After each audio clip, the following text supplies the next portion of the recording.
Hello everyone, তোমরা সবাই কেমন আছো? আমি চলে এলাম আরেকটা নতুন ভিডিও নিয়ে।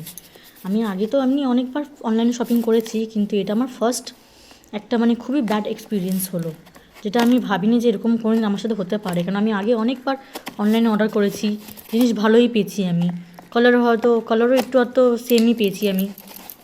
কিন্তু এটা ফার্স্ট টাইম হলো যেখানে আমি জিনিসটাই পুরো একদম ভাঙা, আর পুরো বটলটাই খালি ছিল। আমি আনবক্সিংটা করার পরেই দেখছি, তারপরে যে আমি 3টে জিনিস অর্ডার দিয়েছিলাম, একটা গোলাপ জল, একটা অ্যালোভেরা জেল, আর একটা হচ্ছে মুলতানি মিট্টি, আর একটা ব্রাশ ছিল। 3টে জিনিস আমি অফারে পেয়েছি, ভালো কম দামে পেয়েছি, তার জন্য ভাবলাম নিয়ে নিই।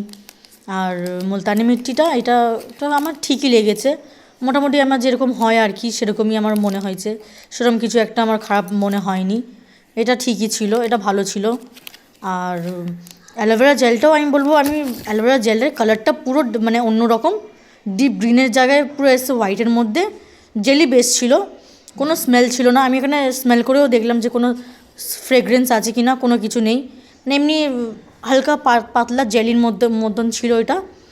তো সেরকম একটা আমার পছন্দ হয়নি, অ্যালোভেরা জেলটাও খুব একটা ভালো লাগেনি আমার। আর ব্রাশটাও মোটামুটি ভালোই এসেছিলো, কিন্তু মেন প্রবলেম যেখানে হয়েছে সেটা হচ্ছে এখন আমি যে দেখলাম, তো দেখেই আমি পুরো শক হয়ে গেছি যে গোলাপ জলের বটলটা পুরোটাই খালি ছিল, আর তার সাথে সাথে ক্যাপটাও ভাঙা। আমি তো নিজেই পুরো ভেবে পাচ্ছিলাম যে আমি কি করব, যে হঠাৎ করে এরকম কেন এলো আমার সাথে।